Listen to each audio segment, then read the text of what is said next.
All right, next up we've got The Tale of the Lonely Ghost. This is David's story, and this is about a girl named Amanda who is on summer break. Her parents obviously don't seem to love her very much because they send her off to her aunt's house where she's going to hang out with her cousin, Beth, who is a bully. She is a mean person. She looks like a real young Molly Ringwald. The house next door is for sale. No one will buy it because it is haunted, supposedly.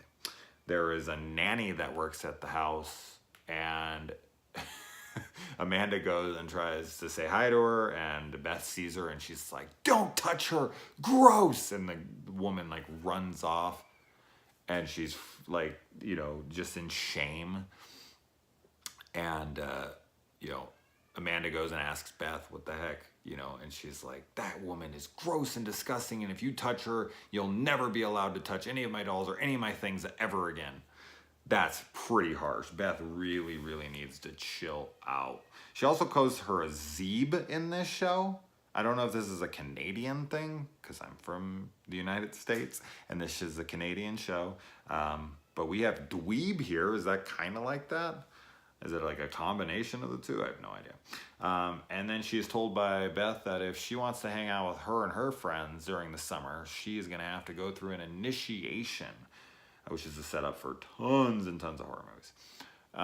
And in this initiation, she has to go next door and sleep in the haunted house, of course. And so she does. And when she gets in there, there is a mirror, and there is the words "help me" written backwards on the wall. And she runs out of there. She's scared because she sees a ghost in the mirror, and she's like, "Oh, hell no," and she leaves. And then the mom comes in the morning and is like, "What did you guys do?" And they take it back, and there's "help me" written on all of the walls, like 150 times. Reminds me of In the Mouth of Madness, when Trent writes, draws crosses all over with one single black crayon. BS. But whatever. So they are forced to go back there, and they're going to clean it up. And she brings Beth, the bully, goes and gets trapped inside the mirror, and the ghost comes out, and she says, "Help me." And she doesn't say, she just writes it on the wall. And she realizes that the woman who's the nanny was the girl's mom. She brings back the mom, and they go back into the mirror together, and she gets to be with her daughter forever. They seem to be happy and younger. The mom looks younger. The daughter's all fresh and new looking and nice and happy.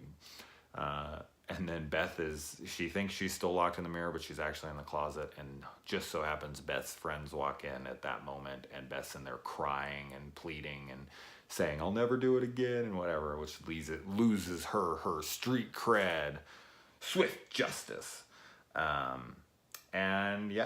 And during this episode, we find that before this, David buys Kristen a gift, and when she opens it up at the end, it's a locket like in the episode. And in the episode, it's because you're supposed to give it to like the one you love.